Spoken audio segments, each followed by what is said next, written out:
헤르만 헤세의 소설 시다르타의 배경으로 나오는 인도, 또는 류시화 시인의 인간의 선함을 꿰뚫는다는 하늘 호수로 떠난 여행 등의 책을 읽고 감수성이 예민한 한국의 소녀들이 인도 여행을 꿈꾸기도 합니다. 인도에 가서 인간의 근본적인 선함을 찾을 수 있을까요? 자아를 찾아서 떠나는 인도 여행. 한국에서 못 찾던 자아를 인도에 가서 찾을 수 있을까요? 자, 이번에 저는 헐서육이라는 채널 제목의 인도 기행문을 새로 시작합니다. 이참에 제 별명도 새로 하나 지었습니다. 촛불 한 개의 광도가 1촉이지요. 그래서 삼장법사 대신에 1촉입니다. 헐서육이 일촉법사 인도가다 제1편으로 오늘은 인도의 구형호텔 편입니다. 자, IMF가 한참 진행 중이던 1998년경 얘기인데요. 다행히 인터넷의 발달로 그 구형호텔 전경을 이렇게 찾아낼 수가 있었습니다. 짠! 그때 기억이 새롭습니다. 벌써 한 20년 가까이 지났네요.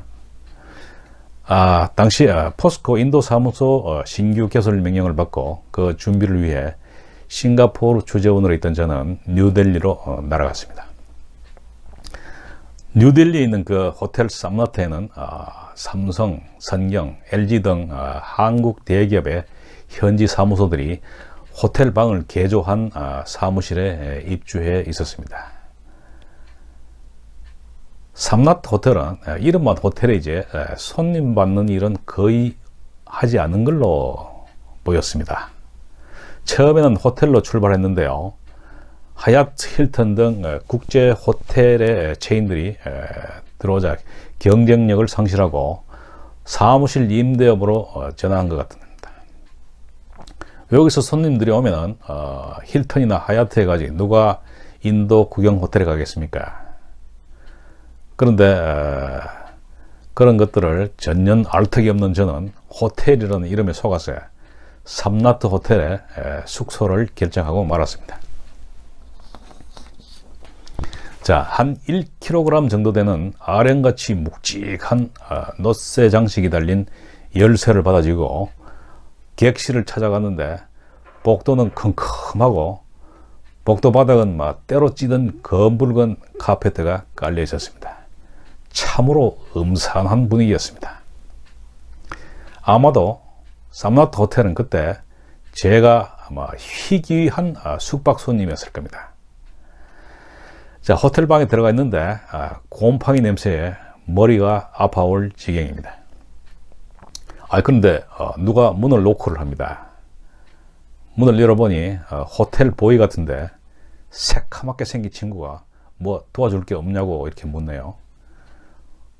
없다고 하는데도 그냥 도무지 갈 생각을 안 합니다. 그래서 아차 하면서 내가 일부를 주니까 그제서야 Thank you sir 하면서 갑니다. 그런데 한 10분도 안 돼서 또 누가 노크를 합니다. 이번에 온 친구는 이 방이 어떠냐, 이 방이 호텔에서 제일 좋은 방이다 어쩌고 저쩌고 하면서 계속 짓거려댑니다. 인도 사람이 말을 할 때는 고개를 좌우로 까딱까딱 하는데요. 자세히 보면 그게 이제 이마 한가운데를 갖다가 고정을 시키고 턱을 시계추 모양 이렇게 한 5cm 정도 좌우로 까딱까딱 합니다. 근데 이야기가 열이 받으면 이 진폭이 점점 더 커집니다. 그래서 가만 놔두면 1시간도 더 떠들 것 같아서 일부를 주니까 이제 그제서야 씩 웃으며 갑니다.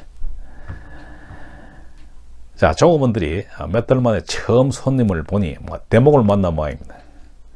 그 뒤에도 10분마다 계속 벨이 울려대었습니다. 자, 이제는 누가 와도 문을 열어주지 않기로 하고 샤워를 하려고 욕실로 갔습니다. 그런데 이게 웬일 물이 나오지 않는 겁니다. 그래서 제가 수도꼭지를 끝까지 돌렸습니다. 그랬더니 수도꼭지 안에서 쿨렁 하는 소리가 나더니 좀 있다가 펑 하면서 뭔가 터지는 소리가 납니다. 검붉은 녹물이 그냥 막 쏟아져 나오네요. 욕조에 그 물을 받아보니 그야말로 피바다가 따로 없습니다. 세계 최고 수준의 싱가포르에서 살다가 곧바로 뉴델리에 오니까 문화적 충격에 매 시간 경기가 일어날 정도입니다. 자, 어쨌든 방을 바꾸고 심기를 가라앉히려고 냉장고 맥주를 꺼내 마시려고 하니 오프너가 없습니다. 일부러 채워놓은 겁니다. 오프너를 들고 와서 또 팁을 더 받으려고 말입니다. 여하튼 그날 잠드는 순간까지 매 순간 쇼크의 연속이었습니다. 자, 다음날 아침이었습니다. 아침 식사를 하러 호텔 식당으로 갔는데요. 토스트하고 커피를 시켰는데 보통 호텔에서는 아침 식사는 서비스로 나오지 않습니까? 그런데 우라지게 비싸게 받는 거예요. 한 40불인가 50불 정도?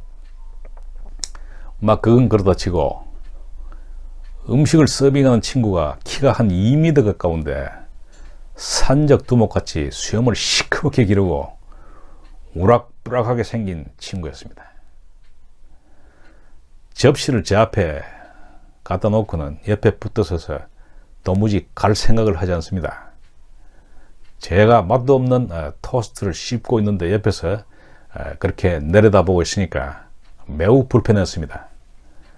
음식이 목에 넘어가지가 않습니다. How is your toast, sir? 오케이. 제발 좀 저리 가라. 그놈의 산적같이 우락부락한 모습에 압도돼서 결국은 10불을 뺏기고 말았습니다. 마침 1불짜리 지폐가 없긴 했지만 있어도 1불만 주어서는 안 될 것 같은 험악한 분위기였습니다. 돈을 줄 때까지 떠나지 않고 나를 노려보고 있었습니다. 식사가 끝나고 엘리베이터를 타려고 하는데 엘리베이터 문이 닫히기 시작하는 거예요. 그런데 안에서 어떤 착한 사람이 있었는지 저를 보고는 버튼을 누른 것 같습니다. 문이 다시 열리는 것이었습니다. 여태까지 인도인들에게 여러 가지로 당하기만 하다가 엄청 고마운 그런 이례적인 일로 느껴졌습니다. 눈물이 다 날 지경이었습니다. 아니나 다를까 엘리베이터 안에는 유럽인들이 타고 있었습니다.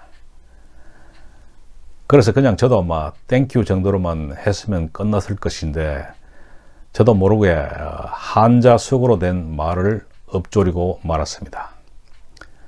선 어부 비치라고요. 착한 어부가 있는데 재물을 주어도 취하지 않는구나 하는 뜻입니다.